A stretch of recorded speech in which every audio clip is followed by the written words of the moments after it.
Hello friends, welcome to SSC coaching centre. दोस्तों, आपको अच्छे से पता है हम वीडियो पार्ट वाइज बना रहे हैं। तो आज आपका जो है मैं लेकर के आया हूं बहुत ही स्पेशल पार्ट, आपका लाभ हानि का वीडियो है। इस वीडियो को पूरा देखना बहुत जरूरी है क्योंकि इस तरीके के प्रश्न ही बच्चों को परेशान करते हैं। ये बात मुझे जब मालूम हुई तो मैं ये वीडियो तुरंत लेकर के आ गया आपके लिए। पूरा वीडियो देखिएगा और जितने भी बच्चे परेशान रहते हैं उन सभी तक वीडियो को शेयर कीजिएगा, ठीक है। तो चलिए स्टार्ट करते हैं। पहला प्रश्न है, एक व्यापारी ग्राहक होने के लिए 50% छूट के बाद 25% लाभ अर्जित करता है। यदि लेख का एमआरपी 500 रुपया हो तो लेख का लागत मूल्य क्या है। देखिए, एक तरफ आप क्या करेंगे, कॉस्ट प्राइस लिख लीजिए और एक तरफ क्या करेंगे, आप एमआरपी लिख लीजिए। एमआरपी आप अच्छे से जानते हैं कि कोई भी वस्तु पर जो मूल्य पड़ा हुआ होता है वही एमआरपी होती है, ठीक है। जैसे आप मेडिकल स्टोर पे गए, आपने च्यवनप्राश खरीदा, उस पर लिखा हुआ 325 रुपए, तो वो 1 किलो आपको 325 रुपए मिलेगा क्योंकि वो आपको 325 रुपए एमआरपी दिखा रहा है। वो हमारा एमआरपी होता है, उसी में प्रॉफिट वगैरह सब कुछ शामिल होता है उसी में, ठीक है। अब देखिए, कोई भी कॉस्ट प्राइस होता है अपने आप में क्या होता है, 100 रुपया, 100% का मान 100 रुपया, ठीक है। उस पर क्या कह रहा है, वो डिस्काउंट दे रहा है, डिस्काउंट दे रहा है 100 की चीज पर डिस्काउंट। आराम से समझेंगे, कोई जल्दबाजी नहीं है, ठीक है। अब एमआरपी क्या है हमारा, 100 रुपया, ठीक है। अगर प्रॉफिट होगा तो प्रॉफिट कर देंगे, प्लस कर देंगे, लॉस होगा तो लॉस कर देंगे एमआरपी में से, ठीक है। कॉस्ट प्राइस में प्रॉफिट ने जो छूट दे रखी है, डिस्काउंट दे रखा है, उसे माइनस। प्रॉफिट हमारा कितने का है आपको अच्छे से दिखाई दे रहा है, कितने का प्रॉफिट भाई, 25% का लाभ है। और डिस्काउंट कितने का है, 50% का। तो कॉस्ट प्राइस मेरा 100 रुपया है, इसमें से मैं क्या करूंगा, 50 रुपए डिस्काउंट को माइनस कर दूंगा, ठीक है। एमआरपी हमारा 100 रुपया है, प्रॉफिट कितना है 25% का, तो 100 में मैं क्या करूंगा, 25 प्रॉफिट को जोड़ूंगा, 25 को जोड़ूंगा, ठीक है। इतना क्लियर हुआ। 100 में से 50 को घटाया तो 50 आया, 100 में 25 को जोड़ा तो 125 आया, 125 क्या आया, मेरा एमआरपी आया। और एमआरपी आपको है कितना, 500 दे रखा है। एमआरपी आपको कितना दे रखा भाई, 500 दे रखा है। यहां पर एमआरपी 125 और रियल में कितना, 500। तो 125 का 500 कितने गुना है, आप बोलेंगे सर 4 गुना है। जब ये 4 गुना है, जब एमआरपी 4 गुना है तो कॉस्ट प्राइस भी कितना होगा, 4 गुना होगा। तो 4 गुना कर दो, 50 का 4 गुना हो जाएगा 200। ये आपका सही जवाब, पहला ऑप्शन बिल्कुल सही। आसानी से समझ में आया, परेशान बिल्कुल भी नहीं होना है, आराम से समझेंगे। अब देखेंगे अगला प्रश्न। अगला प्रश्न है, एक डीलर ग्राहक को 25% छूट देने के बाद एक लेख पर 20% लाभ अर्जित करता है और करना चाहता है। यदि किसी वस्तु की लागत मूल्य 300 रुपया हो तब लेख का एमआरपी क्या होगा। मैंने क्या बताया, एक तरफ तो कॉस्ट प्राइस लिख लीजिए और एक तरफ एमआरपी, ठीक है, लिख लिया।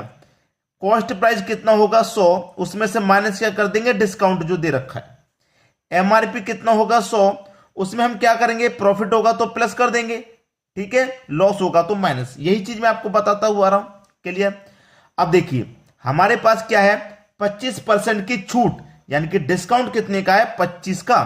तो 100 में से क्या करेंगे, डिस्काउंट को माइनस कर देंगे, यानी कि 25 को माइनस कर देंगे, ठीक है, क्लियर। अब यहां पर कितना है, 100। हमसे पूछ रहा है एमआरपी क्या होगा। एमआरपी क्या होगा, 20% लाभ अर्जित करता है। अब 100 की चीज पर प्रॉफिट अर्जित कर रहा है कितने का, 20 का। तो 20 का प्रॉफिट अर्जित कर रहा है तो 20 को जोड़ देंगे, क्लियर है। अब 100 में से 25 को घटाया, 75 बचा, 100 में 20 को जोड़ा, 120 हुआ। हमसे क्या कहा उसने, लागत मूल्य 300 रुपया है। यहां पर लागत मूल्य कितनी है, 75, और रियल में कितनी है, 300। तो 75 का 300 कितने गुना, 4 गुना। जब कॉस्ट प्राइस 4 गुना है तो मार्क प्राइस भी 4 गुना होगा। 120 का 4 गुना कर दीजिए, 480 होगा। यही आपका आंसर होगा। कहां दे रखा है, पहले ऑप्शन में। कंसेप्ट पहले ही प्रश्न में जब क्लियर हो गया तो फिर आप उसी टाइप के प्रश्न देते जाएंगे तो वो तो आप बनाते जाएंगे, क्लियर है? मुझसे भी पहले बहुत सारे बच्चों ने इसे बना लिया होगा क्योंकि कंसेप्ट क्लियर हो गया पहले। क्लियर सभी को? अब देखेंगे अगला प्रश्न। अगला प्रश्न है, एक लेख का लागत मूल्य 800 रुपया है, 10% छूट की अनुमति देने के बाद 12.5% का लाभ हुआ, फिर लेख का एमआरपी क्या है? इसी प्रश्न में आपको थोड़ा सा कंफ्यूजन होगा। कंफ्यूजन क्या होगा मैं आपको बता दूं। मैंने आपको क्या सिखाया कि एक तरफ तो कॉस्ट प्राइस लिखना है, एक तरफ लिखना है एमआरपी। यही मैंने आपको सिखाया। कॉस्ट प्राइस आप 100 लिखेंगे, 100 में से माइनस कर देंगे क्या? डिस्काउंट को। डिस्काउंट 10 का है तो मैं 100 में से 10 माइनस कर दूंगा, 90 आ जाएगा। कितना आ जाएगा भाई? 90। और यहां लागत मूल्य कितना? 800। तो 90 कितने के बराबर होगा? 800 के बराबर होगा। तो इसका ये कितने गुना पर हो? पूरा पूरा कट के नहीं आ रहा है, दशमलव में आंसर आ रहा है। तो दशमलव में आएगा तो आप चक्कर में पड़ जाएंगे, नहीं कर पाएंगे जल्दी से, और समय भी बर्बाद हो जाएगा। और समय जब बर्बाद होगा तो फिर आप प्रश्न को छोड़ करके भागेंगे कि भाई दूसरा प्रश्न कर लें, ये प्रश्न ज्यादा ले रहा है समय और आंसर भी जल्दी से नहीं आ रहा। होगा कि नहीं होगा ऐसा? तो मैं आपको वही चीज सिखाने के लिए आया हूं कि जब ऐसी सिचुएशन आ जाए तो करना क्या है। ठीक है, वही मैं आपको बता रहा हूं। ये बात आपको अच्छे से मालूम है कि कॉस्ट प्राइस मेरा 100 में से मैं डिस्काउंट को माइनस कर दूंगा।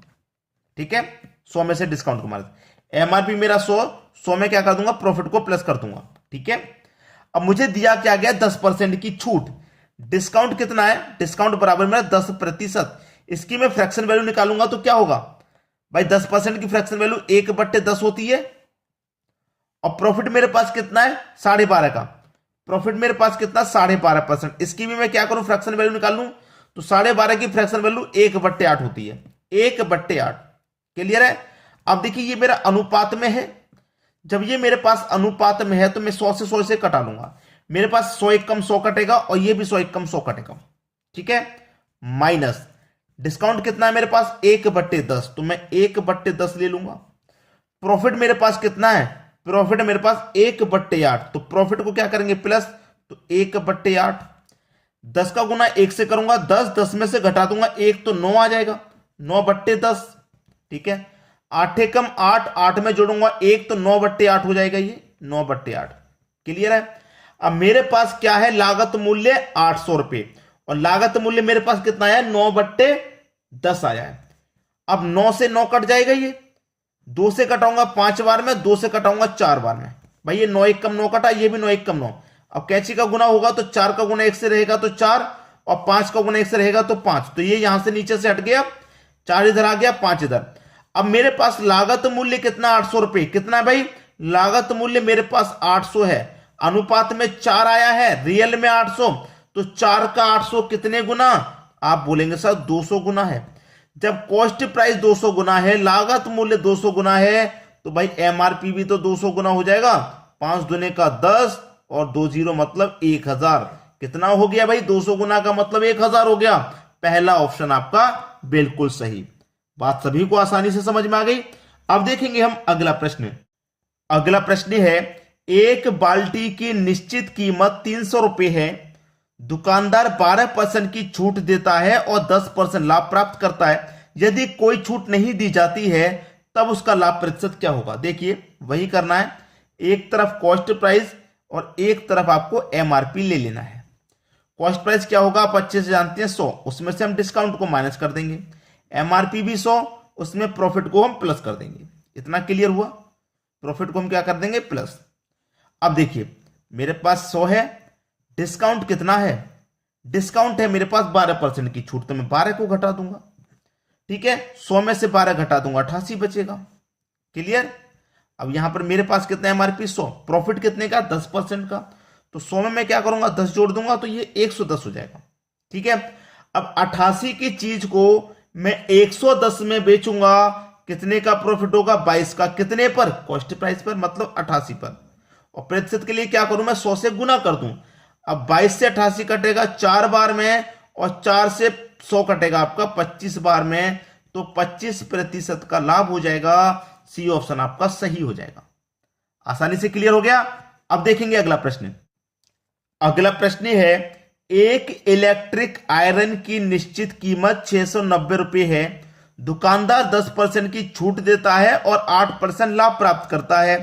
अगर अनुमति नहीं मिली तो लाभ प्रतिशत क्या होगा? एक तरफ कॉस्ट प्राइस लिख लेंगे आप, एक तरफ मार्क प्राइस MRP, ठीक है, ये हो गया। अब देखिए कॉस्ट प्राइस वही 100, डिस्काउंट उसमें से माइनस, MRP वही 100, प्रॉफिट उसमें प्लस, ठीक है। अब देखिए 100 हो गया आपका MRP कॉस्ट प्राइस। अब डिस्काउंट कितने का है भाई, कितने की छूट है, 10 की छूट है, तो 10 की छूट कर दो, 100 में से 10 की छूट हो गई, बचा कितना 90। 100 में क्या हो जाएगा, प्रॉफिट हो जाएगा, प्लस प्रॉफिट कितने का 8 का, तो 100 में 8 जोड़ देंगे तो ये हो जाएगा 108। अब 90 की चीज 108 में बेची जाएगी तो कितने का फायदा, 18 का। कितने पर होगा फायदा, कॉस्ट प्राइस पर, यानी कि 90 पर। प्रतिशत के लिए 100 से गुना कर दीजिए आप, 18 25 90, 5 से कटेगा 100, 20 बार में 20% का लाभ। डी ऑप्शन बिल्कुल सही। अब देखेंगे अगला प्रश्न।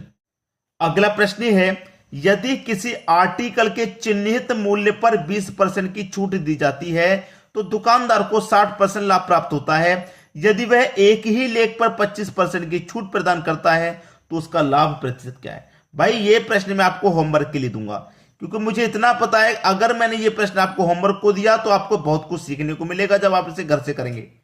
भाई होमवर्क के लिए है, आप सभी को इसका आंसर देना है। मुझे 4 ऑप्शन है, आप सभी को आंसर देना है। जितने ही बच्चे वीडियोस देख रहे हैं सभी को आंसर देना है इस का।